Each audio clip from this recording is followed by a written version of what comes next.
I'm so mad that it is time for this already. I need like 2 more weeks in April. Just two. That's not too much to ask, right? We could just have a 44-day month. That would be fine. It'd be fine. But unfortunately, here we are to film my May TBR for 2025. All right, I'm going to try and keep this reasonable like I did last month because, I mean, granted, April's not over for me yet, but I have started every book on my TBR. I have one book left that I haven't started yet, and it's currently the 22nd.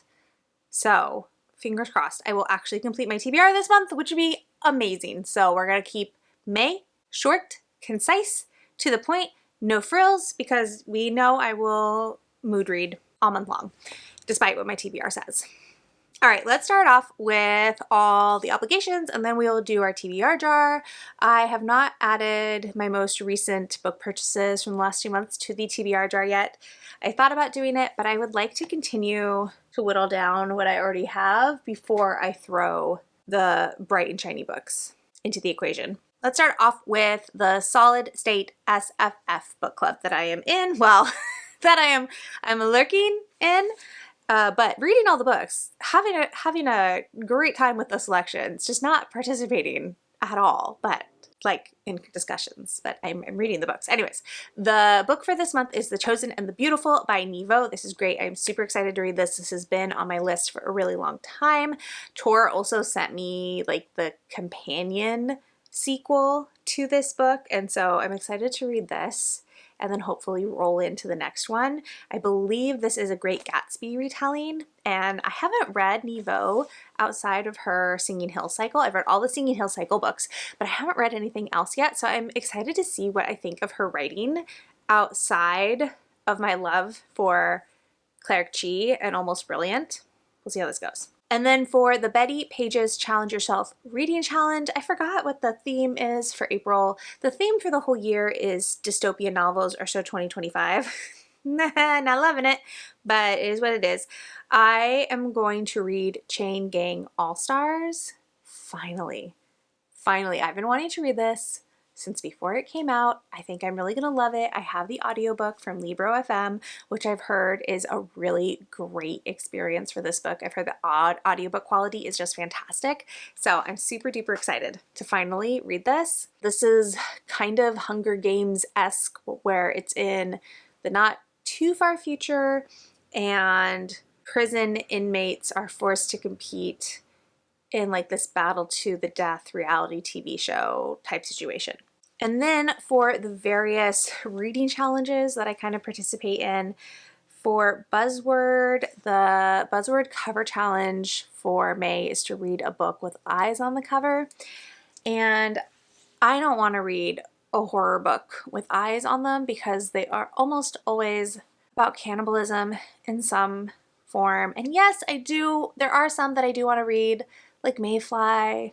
I don't know if I actually want to read The Eyes Are the best part. I kind of want to read it. I kind of don't want to read it, but I don't think I'm just in the mood for an aggressive eyeball book in May. So I have Witches Steeped in Gold from the library. This is by, I don't know how to say the author's last name. I'm going to research, and then if I read it, I'll tell you how to say it. I have had this audiobook on Libro for a while. I got it as an ALC. Look how chunky this book is. I didn't realize this book was so chunky. But this is YA fantasy. And look, there's two women on the cover and they have eyes. Congratulations. This is the book that I'm reading. I hope I like it. I have no idea. I don't even know what it's about. And I am no longer read synopses unless I start the book and I'm super confused. And then I'll go back and read the synopses. Oh, it's so shiny. But I don't read synopses anymore. So who knows what this is about, other than wishes. I hope I like it. And then the Buzzword reading challenge for the title is to read a book with two in the title. And I don't know what I'm going to read. I don't know. I haven't really looked through the shelves yet to see if there's anything that I want. The recommendation is to read a book that has a how-to title or a guide to something.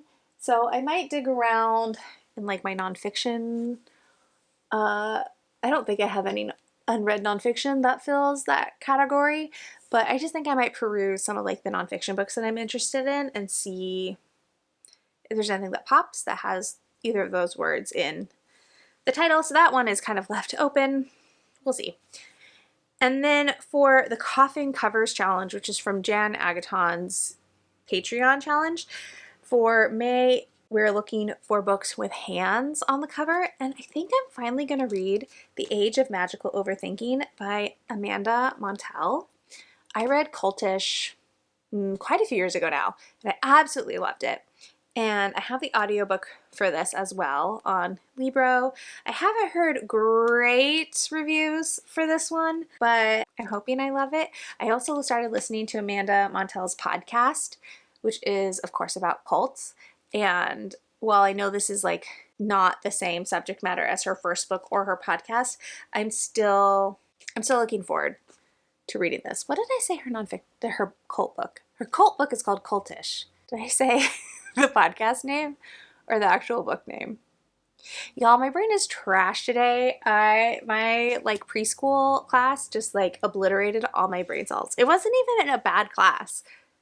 I just used up all my brain cells teaching those kids. All right, and then for my Year of Butler and Gaskell, which is my self-appointed challenge I'm doing to read a book by Elizabeth Gaskell or a book by Octavia E. Butler every month, May is going to be a Butler month because Butler months are odd months, and I think it is finally time to dive in to Parable of the Sower because I have read all her standalones, and so now all I have left are series, but her other series are 3 books or like 4 books long, which means if I pick one of those other series because of the nature of alternating months, I would only be able to read one of these books, and I really want to make sure I read Parable of the Sower and whatever book 2 is called this year, because how ridiculous would it be for me to get done spending 6 months reading Butler books and to not have read Parable of the Sower.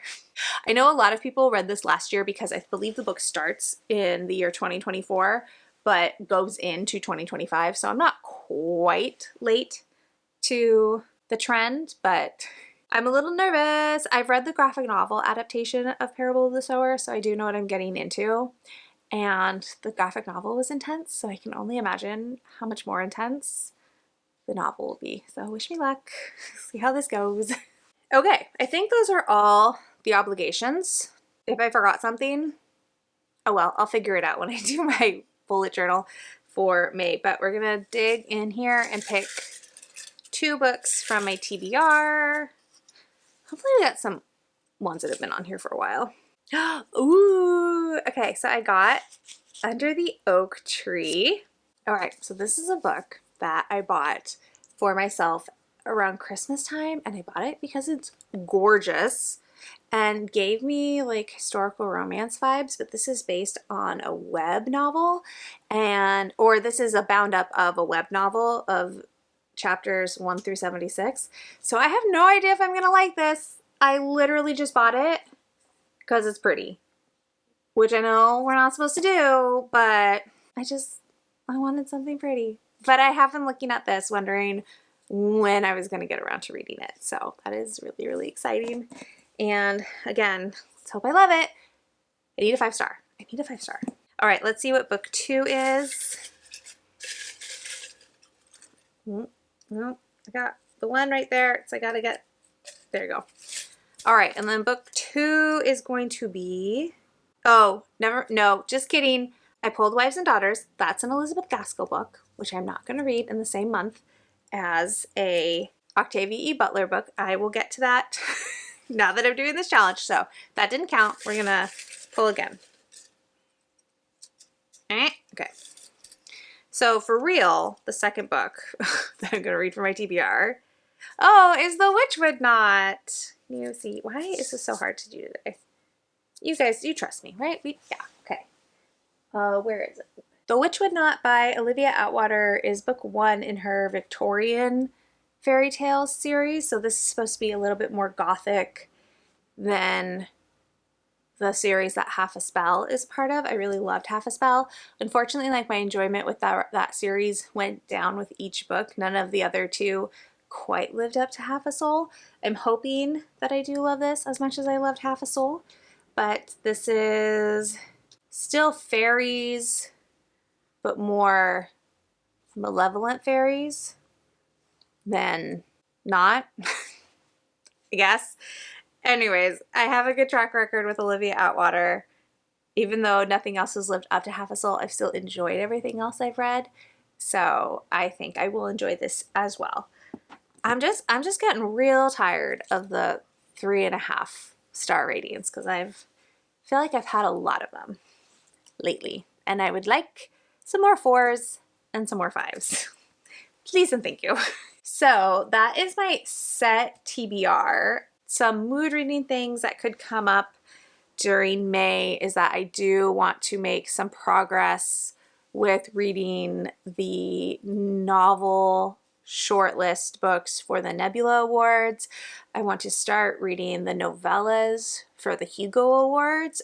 Granted, but I've read a lot of those novellas, so I may end up rereading because I think the ones that I have read I would want to read again. And then I don't think I'll start the novels for the Hugos in May. I think that would be like way too much to do. And then I keep teasing it, but I would really like to start my book series bingo. I wanted to start it this month, and then it just my reading plans got away from me. So fingers crossed I can make that happen in May, because June is going to be clear your shit month. So I gotta wrap up some projects in May so that I am cleared to just read books for clear your shit. Which I'm so excited for clear your shit. I feel like I need it so bad. So anyways, that is my TBR for May. Feels like a very baby TBR. I feel like I fail TBR videos a little bit when I don't have a massive stack, but I also think this is better for my sanity to set realistic expectations for myself. So we're starting with realistic expectations because I just need the mood reading. I used to be such a strict schedule reader, and I can't do it anymore. I need the mood reading. So if you made it to the end of this video, thank you so much for watching and spending your precious time with me. If you want to leave an emoji, let's do a fingers crossed emoji for the age of magical overthinking, and like if you liked it, subscribe if you want to, and I'll talk to y'all in the next one.